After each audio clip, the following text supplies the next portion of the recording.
Our university community came together on Polk Place on September the 12th, 2001. And at that time, we could not yet know who among our Carolina alumni had been lost. Regrettably, in the days that followed, we learned that we had lost 6 very special people. They were sons and daughters, brothers and sisters, aunts and uncles, husbands and wives, neighbors, colleagues, and friends. As we continue to recall how they died, we should also remember and celebrate how each lived. Carlton Fife, class of 92.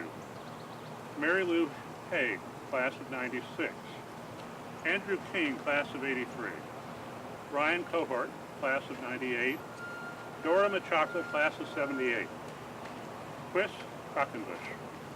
Here with us today is his nephew, Dylan Melaratos, who is a first-year student from New Jersey.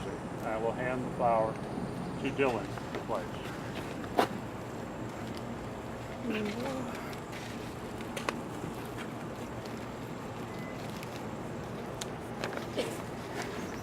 Jay, go ahead. So I wrote a little something to say. I titled it "The Light at the End of the Tunnel."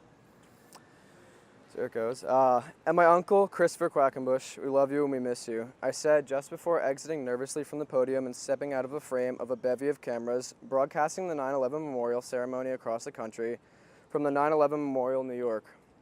My mother's older brother and my uncle, Christopher Quackenbush, one of the many who died on 9/11, was a wealthy yet generous man, caring for his family and friends for sure, but also caring for countless others, even strangers.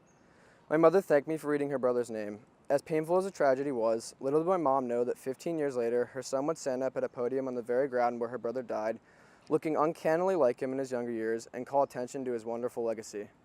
The resemblance, my mother says, is more than skin deep. Although I never knew him, for I was only a year old when he passed, I am like my uncle in many ways, or so she says, especially in my desire to make others happy.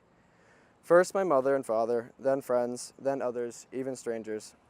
As we continued to walk back into the museum, multiple people came up to me in tears, thanking me for reading the names of their late relatives.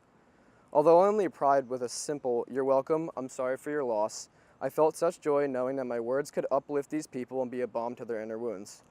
As we remembered one of the darkest days of America's past, I was humbled to play a small yet important role in speaking the names of those we had lost, an honor that brought me inexplicable joy.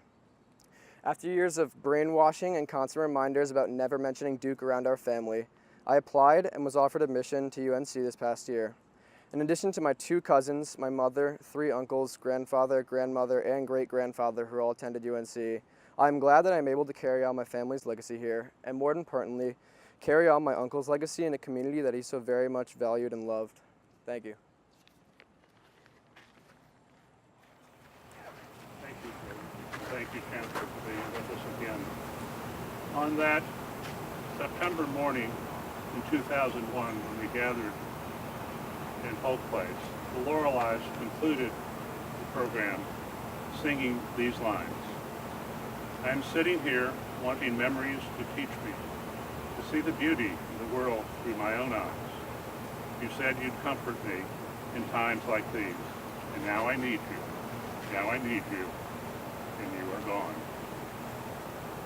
Please let us enjoy a moment of silence in memory of Carlton Fife, Mary Lou Haig, Andrew King, Ryan Cohart, Dora Machaca, and Chris Quackenbush.